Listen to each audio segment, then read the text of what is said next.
In the last half of the 20th century, no person had more of a hand in shaping Greater Akron than John S. Knight. He was more than a publisher and editor. He brokered the deals that created the Akron of today.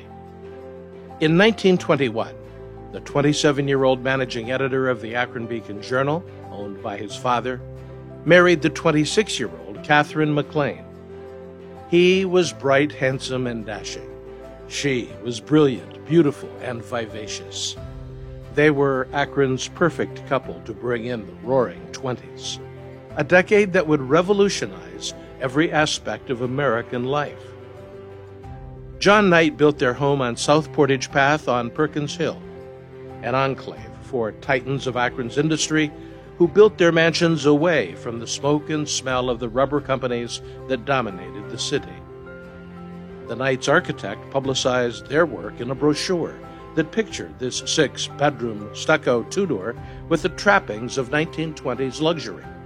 4 bathrooms, 4 fireplaces, 2 porches, an attached garage, and a magnificent curved stairway. John and Catherine moved into their new home in 1923, and it became a center for entertaining Akron's social set.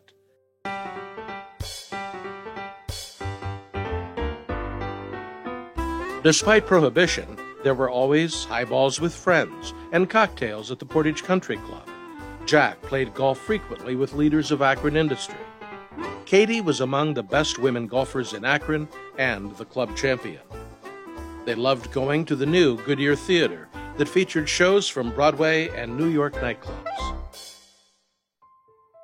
Katie wrote in her diary in 1926, "Nobody can be as happy as us."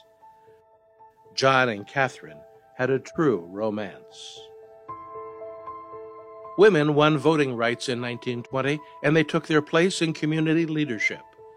Catherine helped found Akron's Junior League, and she co-chaired the campaign for a new children's hospital. 1929 would bring a dramatic end to the unbridled enthusiasm of the Roaring '20s. The Knights' storybook romance would end tragically and abruptly early that year. Following the birth of their 3rd son, Catherine could not recover from debilitating headaches and fatigue. John ordered an ambulance to transport her to Roosevelt Hospital in New York City. Doctors removed a tumor from her brain, but on January 16, 1929, the 33-year-old wife and mother died hours after the surgery, leaving John with 3 young boys. The Akron Beacon-Journal said there was no department of the arts in which she was not interested. Her funeral took place at the home on Portage Path. John ordered that the home be shuttered and emptied of its furnishings, and he never returned. In the 21st century, after a decade of decline, the home had been vandalized and stripped of its copper gutters.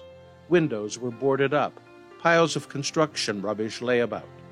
The stucco was deteriorating, and the porch had collapsed. In 2020, the John S. and James L. Knight Foundation spurred the renewal of the historic home. It would be adaptively reused as the new home of the Summit County Land Bank. For the first time in a generation, the luster of the home has returned for all to see. John S. Knight was nothing if not practical.